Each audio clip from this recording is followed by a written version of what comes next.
So is this plus this like the best combo ever?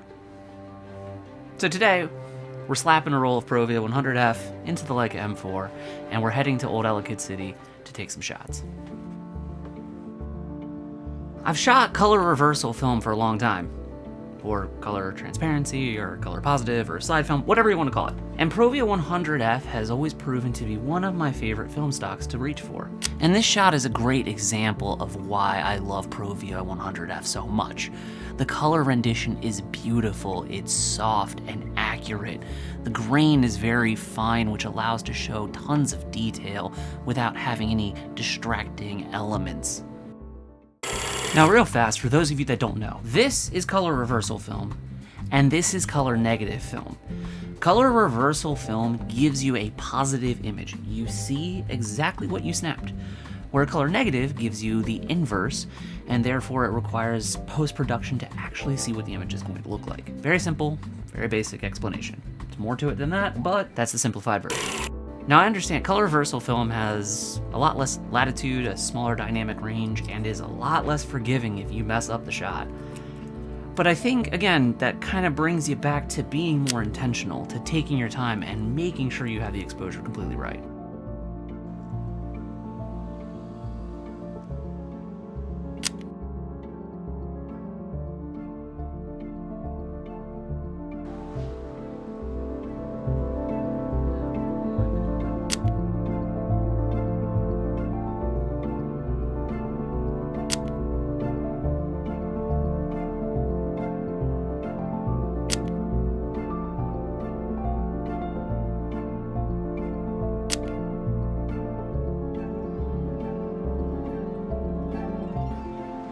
Now I love reflections in photos. I think that it adds a lot of visual interest, but then when you add the pastel-y colors of the building in the reflection as well as the building itself that has the windows, it creates this really kind of beach vibe almost. Like, it's so interesting.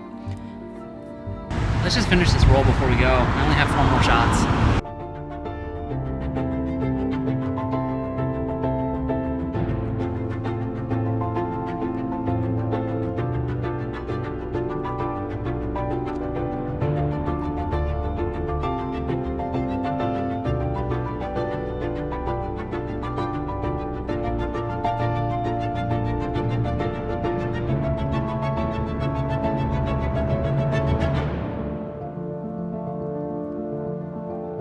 So this is kind of funny. Only 4 more shots, right? At some point, the film popped off the sprockets, I think around frame 30, and it wasn't advancing. So we accidentally got this really cool multi-exposure of 6+ shots. I don't know. Looks interesting, happy accident. I kind of like it. It's an interesting kind of like surreal, abstract kind of piece, so. Of course, we have to shoot this fuse box. I shot it in my dream camera video on black and white, and it's interesting to see the color comparison to the black and white image.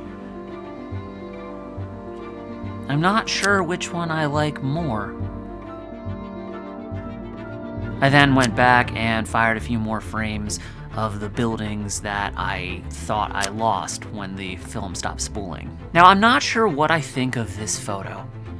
I kind of like things about it. I love the layering and I love the colors. I'm just not sure if it's a good shot. It does draw visual interest, but I'm not sure I dig it, you know?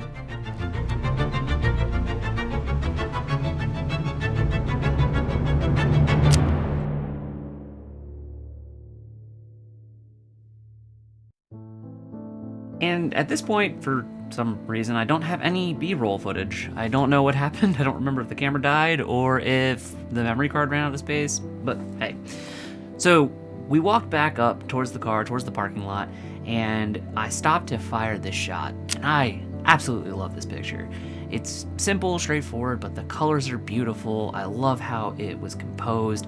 It does show that the dynamic range of slide film, whereas color reversal film, is not the best. As you can see, the interior of the buildings with the open doors just basically goes pitch black. But I love the shot. My only complaint is I wish I had more than just the Voigtlander 40mm lens.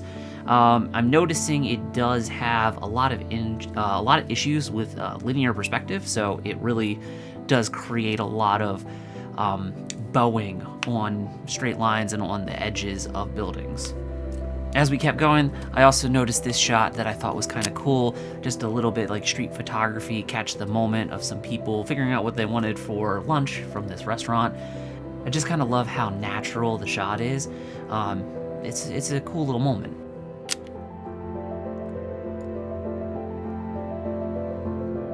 And then I fired off this shot, which I did really, really like. The colors are very interesting to me. The depth and the layering is cool. And I love the person that came out of the building walking along the sidewalk as she's going to work or lunch, or I don't know. It's up to interpretation.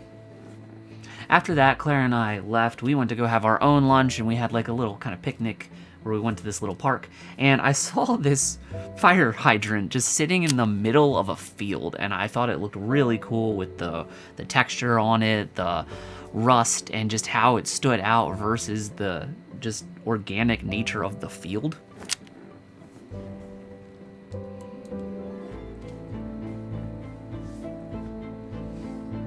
I love how Provia captures red tones. The reds just pop. They're not overly vibrant, they're not overly, shall we call it, crimson. They kind of have more of a magenta kind of tone, and I love it. I think it's absolutely beautiful. Alright guys, so is Provia 100F and the Leica M4 the greatest combination ever?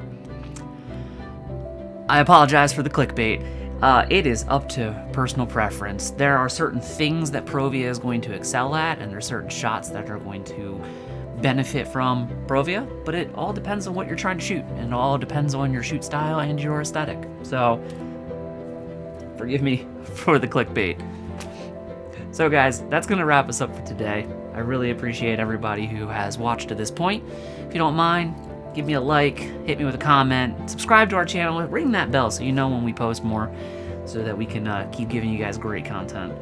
I really, really do appreciate it. Thank you so much, and we will see you guys in the next video. Peace out. Bye.